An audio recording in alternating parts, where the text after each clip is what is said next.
Halo semuanya, perkenalkan saya Aura Widiawati. Hari ini saya akan mempresentasikan materi tentang nirmana dalam desain komunikasi visual.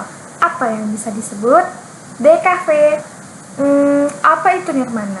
Kata nirmana berasal dari bahasa Sanskerta, yaitu dari kata nir yang artinya tidak dan mana yang artinya makna.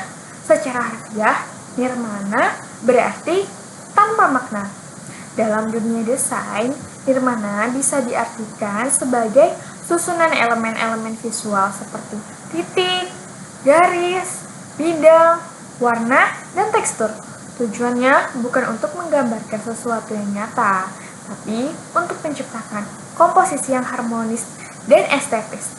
Artinya, karya nirmana bersifat abstrak, tidak langsung mewakili objek atau bentuk tertentu, tapi lebih menonjolkan rasa visualnya.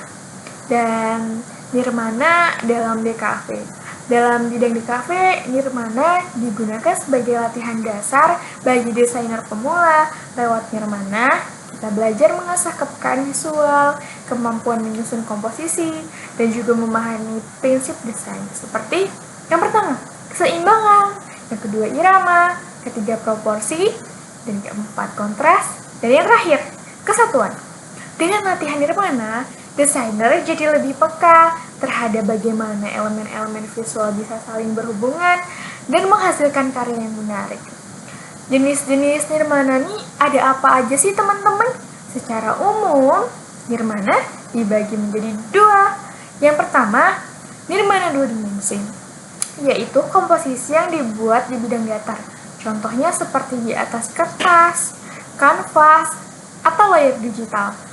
Dan yang kedua, nirmana tiga dimensi, yaitu komposisi yang dibuat di ruangan nyata. Contohnya pada karya instalasi, patung, atau seni rupa tiga dimensi lainnya yang bisa dilihat dari segala arah. Keduanya punya prinsip yang sama, hanya saja beda ruang penerapannya teman-teman. Dan penerapan nirmana dalam desain, nirmana punya peran penting dalam menciptakan desain yang estetis dan komunikatif. Contohnya, penerapannya bisa kita lihat pada desain logo, poster, layout majalah, maupun iklan digital. Dari konsep nirmana, desainer belajar menata white space atau ruang kosong dengan tepat, memilih warna yang harmonis, dan menyusun elemen-elemen visual agar profesional dan enak dilihat. Dengan kata lain, nirmana membantu kita membuat desain yang bukan cuma indah, tapi juga punya flow visual yang nyaman dilihat oleh audiens. Dan kesimpulannya apa? Jadi, bisa disimpulkan bahwa nirmana adalah dasar dari desain meskipun secara arti tanpa makna, tapi nirmana justru sangat penting karena mengajarkan bagaimana menyusun elemen visual secara harmonis, seimbang.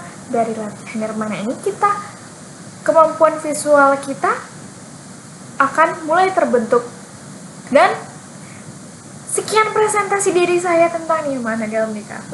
Terima kasih atas perhatian teman-teman semua. Semoga penjelasan saya bisa membantu kita lebih paham tentang pentingnya nirmana dalam dunia desain.